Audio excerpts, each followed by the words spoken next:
the meantime, though, we got more PlayStation news. Yes. We had a debacle to do with some smaller indie games. John, why don't you tell us a bit about it?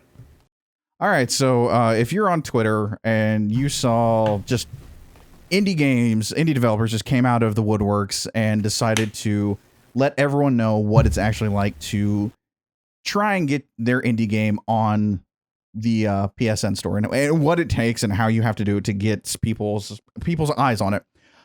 This is coming from actually all over the place. I've got Inverse, I've got Kotaku, I've got everywhere. And I hope I say this correctly. I didn't clear this with Rose. Is it Lion Gardner? He is the founder of Neon Doctrine, and he came out on Twitter saying, "Hey, trying to get my indie game on Twitter, or trying to get my indie game on the PSN has sucked. It's been really hard. I don't have the support we need. Its sales are abysmal." And then he just went off on a full-on Twitter rant, and people came out, other devs came out and in support, in saying, "Hey, the same thing happened to me. I have the two tweets that I want to actually read is, okay, I'm mad enough to burn some bridges because honestly, what's the point of a bridge that I'm not allowed to cross? So here's a thread about Platform X. I will not be defining Platform X, but it's the operator of a successful console and does not have Game Pass. It could be the Switch. I don't know, but it probably is PlayStation. Mm-hmm. Platform X gives developers no ability to manage their games. In order to get promotion, you must jump through hoops, beg, and plead for any level of promotion. And a blog is not as good as they think. If Platform X doesn't like your game, no fanfare, no feature, no love." And so this just went insane on Twitter, and I was like, what is happening? I need to know what's going on about this. And so Inverse.com got a hold of Mr. Gardner. I'm going to call him that because I don't want to butcher his first name. And I actually reached out to him and reached out to other developers and asked them like some questions of like, what's going on? What has been happening? Apparently it costs $25,000 to get your game featured on the PlayStation Store. If you want to actually discount your game, you built this game. If you want to discount it on the PlayStation Store, it's invite only. You don't get to control that. And and I respect that he admitted to this. Is Garner's tweets came after a meeting where he was just completely freaking frustrated, and it clicked with him like how little support he was actually getting.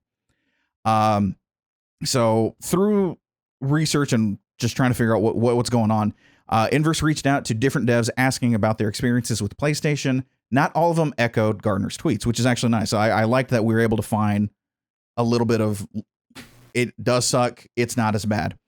And in that article, it says an oppositional but still understanding voice on the subject is Luke Bernard, director of Light in the Darkness, an indie video game experience about the Holocaust written by a survivor. He says, "I've been very happy with PS5 sales of our games, and my experience with my account manager is fantastic and responds all the time. What's more, given that this game deals with difficult subject matter, Bernard credits PlayStation for being the only platform for allowing me to release it. Nintendo won't even email or answer my emails about it. Like, he's trying to get this on the Switch. Nintendo's not saying anything, and PlayStation's been pretty good with him. And it's been like interesting digging in this hole and trying to figure out, like, is this just a guy who's upset about sales? And he admitted, like I said, like he had a bad experience with a meeting, and I'm not 100% sure if the meeting was with his account manager or just in general with PlayStation, and he was just like, screw this, it sucks. And then I like that. No, some people have had good experiences. I know, Finn, you sent me a video about a guy who found indie games and how easy it was, and I'm putting that in quotes because I have a rebuttal to that whole concept. But what did you think about all this? Like, just out of nowhere, this happened, and like people out of the woodworks were like, "This sucks. I hate trying to get my game on PlayStation." Yeah. So this sucks to see because indie gaming is a thing that was important to PlayStation a while ago. During the beginning of the PS4 era, And I'll get back to that, but it's definitely a thing where, there are different experiences across different developers, as you'll see in this Twitter thread. But largely it seems that there's enough evidence to say that Sony, something's going wrong with their, PlayStation Indies initiative at this time. Sales are not stacking up to what indie devs are getting on the likes of Series X, Switch, and even PC. And it's a thing where, there are two sides, or not really two sides, there are two layers to this from Sony's end. And like largely this is smaller indie devs, so like you can imagine Hollow Knight, Shovel Knight, Kena Bridges Spirits, like these ones that are like already known quantities or established, or like Hades or something. This isn't really affecting them.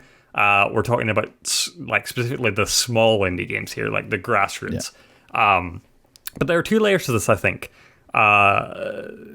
The guy from Neon Doctor, and by the way, who is a publisher I'd never heard of until this E3. Yeah. I can't remember what showcase it was at, but it was one of the indie showcases, maybe Guerrilla, where they showcased a game called The Legend of Chanding. Really cool looking game. Played the demo on the Steam Next Fest. It looks awesome. Can't wait to play that game. I'm fully in on Neon Doctor now. They seem like a cool team over there. But yeah, there's the side of it where it's like the discoverability of games in the PlayStation Store. And for the longest time, this is like a double-edged sword. I feel like when you compare what PlayStation, specifically the PS5 store, because I don't go much on the PS4 store or the online thing nowadays. I'm exclusively looking for games in the PS5 integrated store. You compare that to the likes of Xbox, Steam, Nintendo, and I vastly prefer how the PS5 store is set up, purely because there is an element I can see there of them being selective, restrictive, whether that costs money or whether that's them trying to highlight specific games or whatever, compared to the likes of, Nintendo Switch, where it's just chaos. Like, I cannot just scroll through that thing anymore. At the start I did. At the beginning of the Nintendo Switch era, I was able to just scroll through, because I feel like they did do a good amount of curation. I feel like at the very beginning of Switch's life cycle, they were very selective about what gets on their platform. And I feel like Sony are doing that. Now, they're not being selective with what gets on. They pretty much allow anything on still. But like you go through the Nintendo Switch listings, just like what's on sale or what's featured or whatever, and you will not scroll long before you get to just hot garbage. Like just absolute shovelware, just nothing games. And so I don't want that. I want to be able to scroll through, a store and be able to just say like, hey, whatever I'm looking at is probably quality. I can have confidence in my purchase. And I feel like since going back to like Life of Black Tiger on PS3 or like Bad Rats on Steam, these infamous bad games that are just infinitely multiplied now. There's hundreds of those releasing every week, and I feel like that's stung. I don't feel like Sony wants that reputation anymore. I feel like, again, you want to be able to go through the store. Games. Yeah, you want to be able to go through the store and be confident in your purchase, which I'm not doing with Nintendo anymore. And so I wonder, is it Sony's place to be able to to just let everything exist and just like be hands off? I feel like as a platform holder in this day and age, they have a responsibility to curate, to extend that to players through their blogs, through their social media, through their store. And I feel like when it comes to indie games breaking through, that's the job of the likes of us. That's the job of like bigger games outlets. That's the job of these things like Wholesome Directs and Guerrilla Collectives. I agree. It's the job of the media, and like they do talk about, sometimes PlayStation will do a blog post, sometimes they'll put the trailer on the YouTube channel, but it does way worse than just like uploading the trailer to their own channels. And I feel like people aren't going to PlayStation's YouTube channel anymore for trailers. If they do, they're going for the state of plays or the events. But like, I mean, I'll be absolutely honest. Most of my trailers for video games I watch are on IGN's YouTube channel. Yeah, that's where I go. because it's a collective of all games. Mm-hmm. And I have a higher likelihood of finding a game that I wasn't prepared for. But I on that, though, I know IGN is giving me a chance to see. And I think that's fully where my issue is when it comes to this whole thing. I can't speak on what's it like to contact or talk to an accounts manager. I don't know how that works yet. And so I don't know how to speak on that one. But what I do actually know how to speak on is what marketing works. And I'm skipping to the end of what I was actually going to talk about real fast because you brought it up, so I can talk about this. Is I used to work in retail, and one thing that I know for a fact is that when you're looking at shelves in retail, those companies, those items that are at eye level where you can just reach out your hand and grab it, they pay money to put it there. Yeah. Mainly because you do not want to bend down and squat to get something at the very bottom, or vice versa, tippy toe on the very top. You want ease of access. I think this is the problem in general. I 100% agree with you that there is so much crap on the eShop. I can't stand it. I need the eShop. I need that to be redone Ricky Tick because it upsets me. But I also think like the video that you linked to me about how the guy that could find that stuff, I think that's too hard. Because humans don't have that kind of ability to do that. I'm sorry that, all right, for me to find a new release game, I need to go to all these games on the bottom. All right, then I got to switch the filter over to this. Then I got to go by ABC, or then I got to switch the filter over to new release or date wise. Half of you listening probably got bored and didn't want to do that to begin with. Yeah. And that to me is the problem. I understand. Again, I don't know what it would be like to talk to the Sony devs. I understand that you need to be in. That's the problem. And putting your game on sale, that's the problem. It is your game. I understand that you're using PlayStation for people to come to your game to play it. But if I make a game and I put it on PlayStation, I better be able to put it on sale whenever God's name I want to. Yeah. Because it is my game. So this is the second part of it, which I do think they do have a big problem. Like with the creation side of it, with the discovery side of it, I think PlayStation are not perfect, but no one is. Yeah. You know, when it comes to like who has it best, I'd say Steam probably does, because they have a system where, you know, it recommends you games based on your niche rather than like having a unified storefront for everyone, you know, based on your own wish lists and your own taste, like what games are like. A bit more like Netflix recommends you something, and I feel like PlayStation could use that.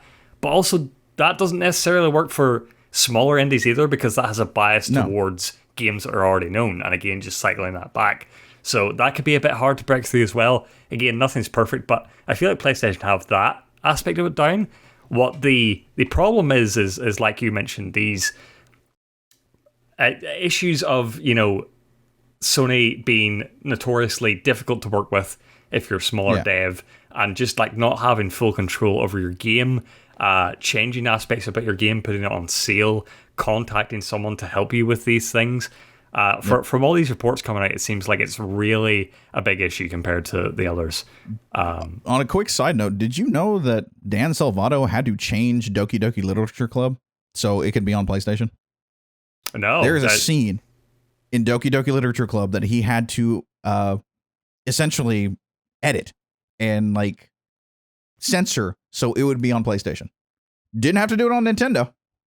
I assume whatever you're mentioning is spoiler territory. It is spoilery. Okay. I'll text it to you real fast. But yeah, I was not aware of any, you know, content warnings on the PlayStation platform. It was different to others, but like you said, like as you mentioned before, there was, you know, one game written by the Holocaust survivor, you know, talking about subject material, and he mentioned like PlayStation were the only ones that would let us do it. So like different platform holders have different things, but like Sony are really behind the times when it comes to, you know, there are reports that, you know, with Microsoft, if you're updating your game, if you're adding a patch to your game, you have to go through one portal. Nintendo, you have to do 2. Sony, it seems like you have to do 5 different portals or apps or whatever just to get a patch out for your game. Some flowers. Yeah. It makes me much more forgiving of the Strangers of Paradise demo launch thing when it was corrupted at the start, because it was probably a nightmare for them to have to go through all those steps to update that. But maybe that's different because it's a bigger dev. I don't know if it works the whole way across the board, but it's a problem for me because, like again, as I mentioned, like indies were a huge part of PlayStation strategy during the PS4 era, and it needs to be nowadays. Even though the sort of indie the indie field has sort of changed, to where again we have these. We talked about these things like weeks ago where Sony's not willing to take a lot of risks themselves with smaller titles. And I mentioned back then that they'll need to double down their efforts with indies to compensate for that, to try and like keep the goodwill and also like appeal to the infinitely diverse like swath of people that are on their platform playing games. And so, you look at Adam Boyes, and like Adam Boyes is mentioned because he was head of indies at the time. He's mentioned by several of these developers as like a guy who really got it and a guy who was really intent on reaching out to these guys and working with them. But, in the past few years, there's been a seismic shift in the culture of PlayStation, from Japan studios shutting down to, the move away from like Japan in general and Europe in general to focus on like North America, from the change from Sony Interactive Entertainment to PlayStation Studios. There's this massive, changing of the guard. Some guys that were there like Adam Boyes, Andrew House, Jack Trinton, Sean Layden, like none of those people are there anymore. Shuhei Yoshida is like head of indies now, and his presence has been sort of nowhere, like other than showing up at Summer Games Fest talking about chicory. That's what I found very interesting, that he is the head of indies, and then all of this is happening, and I was just like, that doesn't, like, something on that one doesn't line up. And I just like, what is, and I think you're right. It is this full on shift on Sony where, and in PlayStation where I hate to say it like this, but I think it's kind of weirdly skirting what we're skirting around is you're right. They want to give you quality content. They want to give you quality games. They want games you're going to spend money on, and they want to make a buck. And there's nothing wrong with that. I'm not faulting anyone on that one. I just think, what are you missing in the sense of what are these game devs? What are these? Do you have the next Cory Barlog right there? And you said no because I don't want your game. Like, I'm just gonna be on there, but you're not gonna get anything out of it. Like, we're not gonna make it easy for you to find. We're not gonna do anything. Or do they have just like the most like combing through everything, and then the amount of checks that you have to go through before you're even considered paying them the $25,000 to be on the, like, I want to know more about this. And it blows my mind that,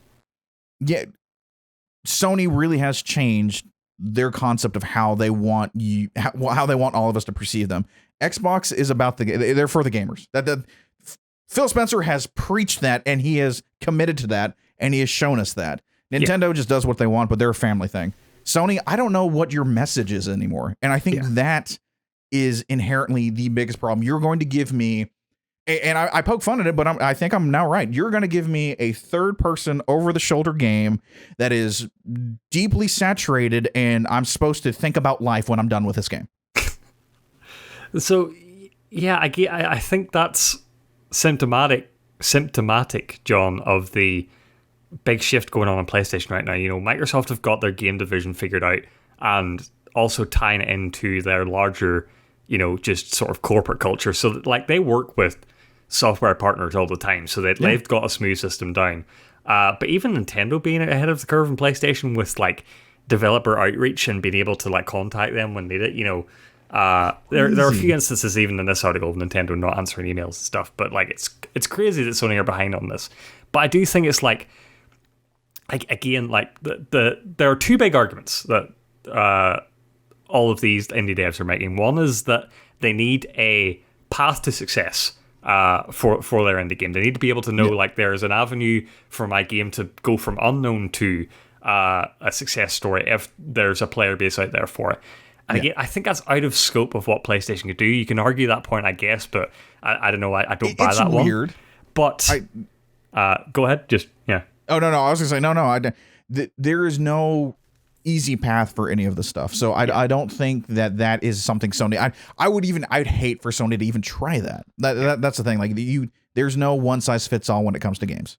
But again, the big problem is, again, I think, and symptomatic of the big shift is that I feel like the story that keeps coming out of these things is like when the indie devs can get a hold of the account managers, they have great conversations, they're super supportive. I just feel like the reason that they're not being able to contact them is that they're overworked, they're overstretched, there's too many indie games, and like this is a symptom of crunch, I think. Not meaning to just like drop the C-bomb in there randomly. I do feel like there is a big shift from Sony being, now North America centric and dealing with the massive explosion of indie titles and self-publishing. I don't think they're able to keep up at the minute, or at least aren't devoting the resources to be able to keep up. And so I feel like, I worry for these account managers trying to deal with 20 million indie games all at the same time, all with very specific needs. And, so need to scale up because, again, like, it's not something that they can't fix. So, like, you look at Microsoft and how, developers are saying, they're easy to reach out to. And, like, you could argue, well, Xbox is a smaller platform than PlayStation, right? But that's only in terms of players. Largely, the same indie titles that get released on PlayStation are getting released on Xbox and PC. So, again, like, it's the same amount of games you're dealing with across the board, and Microsoft are able to handle it very well. I feel like it's a human resources problem. I feel like the people at PlayStation are being overworked, overstretched from this, like, unifying of all these different divisions. And they need to expand their efforts drastically. Again, there's a narrative going on with PlayStation right now with various things like them being cocky, overconfident with their sales numbers, this like intense focus on PlayStation Studios, and the rest of you can go fuck off. Like, I feel like some of it's true, but some of it is something they could easily fix if they just could devote their resources. Yeah. They make enough money. They can. I do hope they hire more people because that's kind of where like what's getting and pushed under the table is probably not the right word, but just lost in the shuffle. I would really like to know how many like account managers they have and how that process goes. And someone comes out and is like, I have like you said, 5,000 indie games I'm supposed to touch base with, and you're like, what? How? Yeah. And again, like, we just talked about state of play and how it was a bit lackluster. But again, I feel like that is an initiative where Sony are a little bit ahead of the pack in terms of catering to indies, where, like, if you do have the big E3 blowout event, like say we had the all killer, no filler, Horizon Forbidden West, God of War, the next Spider-Man game, like say we had all that, that's all Twitter would be talking about for weeks.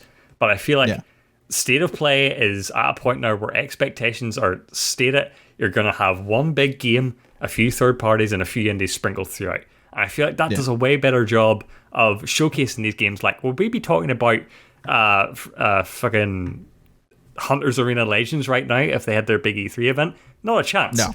But no. Now we have to talk about it because it's what Sony are showing us. And I feel like on that aspect, they are doing a good job of showcasing these smaller titles, but that's pretty much all they can do in terms of discoverability, like getting a name out there.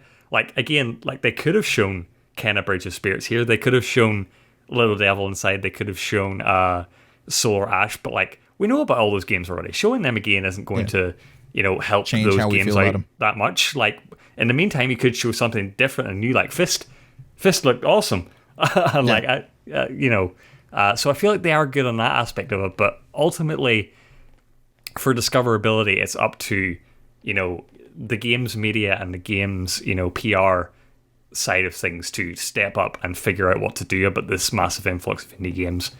And on the PlayStation side of things, they need to figure out lines of communication, dialogue to be able to figure out, like, just let me put the damn game on sale. Because, like, that was the other thing, John. Like, that one pisses me off more than any of it. I'll be so honest. Bizarre. And like I kind of get why they're doing it, because it's a thing on, again, going back to the eShop, where it's like trash games will just be on like a 90% sale for their whole lifetime, just so they're always in that sales catalog, and like they artificially inflate sales that way. So I get why you're limiting sales. And again, it's part of this curation thing. What's the difference of me putting my game on sale at 50% and Sony going, hey, we're going to give it away for free on PS Plus? Well, that's the thing. Like, there is no difference on that. There is no difference. Like, you're going to get it for free on PlayStation Plus for a limited time, but I still am going to give it to you for 50% if I just because I control my game. Yeah. There is so there is the quality thing that you're talking about where it was like Sony. All right, Sony has enough confidence in the game to give it to you for free. And I'm not going to fight you on that one. I 100% agree.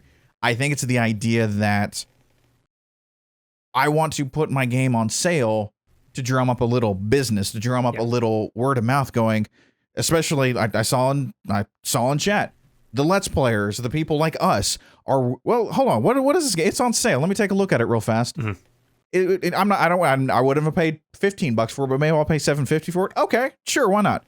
Finn, holy hell. I've got a game I didn't even know about, came 50% off, and it was great. I can even tell you that I would have paid $15 for this game. I didn't know what it was from. It just out of nowhere, and there it is. Yeah, that helps the developers. The sales thing I don't understand why Sony's like, you don't get a golden ticket. No, you got to be in the Cool Kids Club to put your game on sale.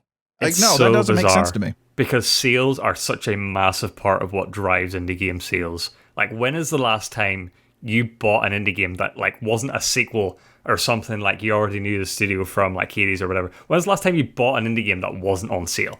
Never. I have not. Never is the answer. Never.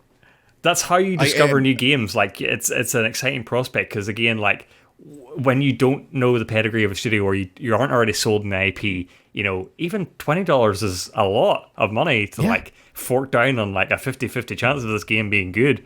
So, you know, like, it's a thing where like these sales that do like reduce it, like, it's massive to be getting people in the door. And like, it's great for Game Pass as well because like that is massive for discoverability if that barrier is removed. But like, man, that is the weirdest thing about all this. The sales thing is like actively killing indie games on this platform. I didn't even put it in there. I didn't put it in this. It like the sales numbers and how long it takes Sony to get it to the devs blows my mind. Mm-hmm. It takes 30 days for them to get their numbers. Yeah. Which I literally can pull up every single number for Couch Capades right now. Mm-hmm. Instantly. And you can't, Sony doesn't have a way to give devs their sales numbers within an hour of them releasing. I don't understand any of this. Yeah, just controlling their own data, that's the whole thing. Woozy Tiger in chat brings up, I bought Spiritfarer based on what I saw at launch. Yeah, that is, it's interesting because like that studio already had a pedigree and already had like prominent placement at several events. So like I wouldn't even count that because that is what I would call a bigger indie, an established indie. This is it seems like the trouble is coming from these smaller indie titles that don't have this background, don't have this pedigree. And so like sales are huge for that. Yep. It shows the importance of Guerrilla and Wholesome and all that stuff now too. Like this really and that's where a lot of indie devs probably need to focus on, minus Game Pass. Game Pass is still great, but they need to focus on whenever Wholesome Games is coming. Hell, if an Indie World Showcase comes out, you probably need to focus more on that than PlayStation. I'll be absolutely honest, I'm not going to be buying any indie games off of PlayStation. This sealed that deal for me, and I'm just Nintendo. And what's weird enough is I will probably see if it's on Game Pass. I'll play a little bit of it. If I like it, and I think it'll be on the Switch, it works on the Switch, I'm going to buy it on the Switch. I normally, as well, like, again, just to drive home this point about sales, normally when a game goes on sale, an indie title, it goes on sale on pretty much every platform simultaneously for the same price.